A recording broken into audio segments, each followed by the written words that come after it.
আপনাদের সামনে উন্মোচন করা আমি আমার নৈতিক দায়িত্ব বলে মনে করি।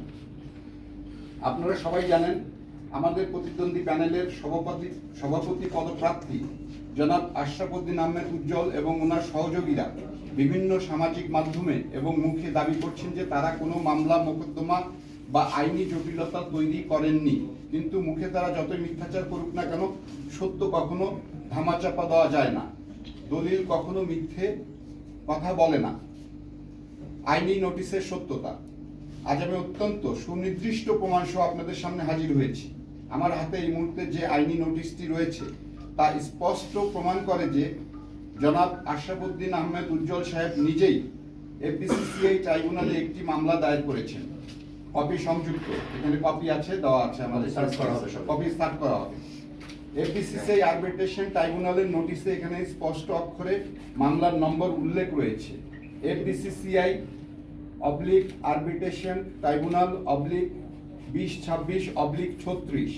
এই মামলার বিষয়ে উল্লেখ করা হয়েছে আরবিট্রেশন ট্রাইব্যুনাল এফবিসিসিআই মামলা নাম্বার 8/2026, একদম ক্লিয়ার মামলা নাম্বার 8/2026, যেটা দায়ের করেছেন আমাদের আশরাফ উদ্দিন উজ্জ্বল সাহেব।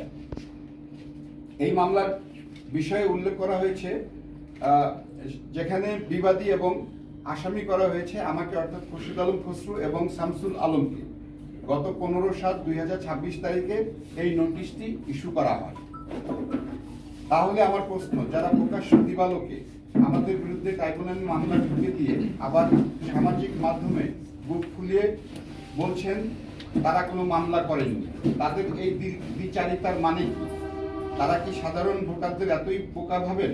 মুখে এক কথা কাজে আর একটা, এটাই কি ওনাদের সততা? ভোটাধিকার হরণের ষড়যন্ত্র। প্রিয় ভোটার ভাই ও বোনেরা, মামলার মূল উদ্দেশ্যটা আসলে কি? মূল উদ্দেশ্য অত্যন্ত পরিষ্কার।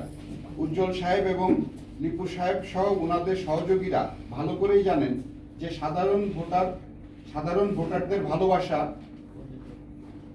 আমাদের সাথে আছে।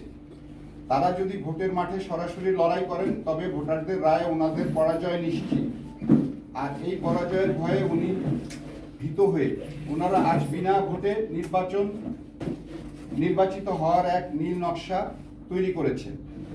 ওনারা চান না প্রযোজক সমিতির সম্মানিত সদস্যরা তাদের গণতান্ত্রিক অধিকার প্রয়োগ করুন।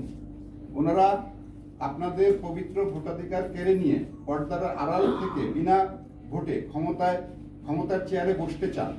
আর সেই কারণে আমাদের নির্বাচন প্রক্রিয়া বাধাগ্রস্ত করতে এবং আমাদের নির্বাচন থেকে দূরে সরিয়ে দিতে এই মামলার আশ্রয় নিয়েছে।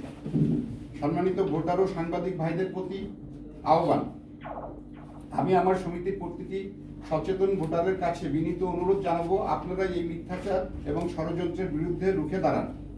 আপনাদের ভোটাধিকার যারা কেড়ে নিতে চায় তারা মামলার নোংরা রাজনীতি করে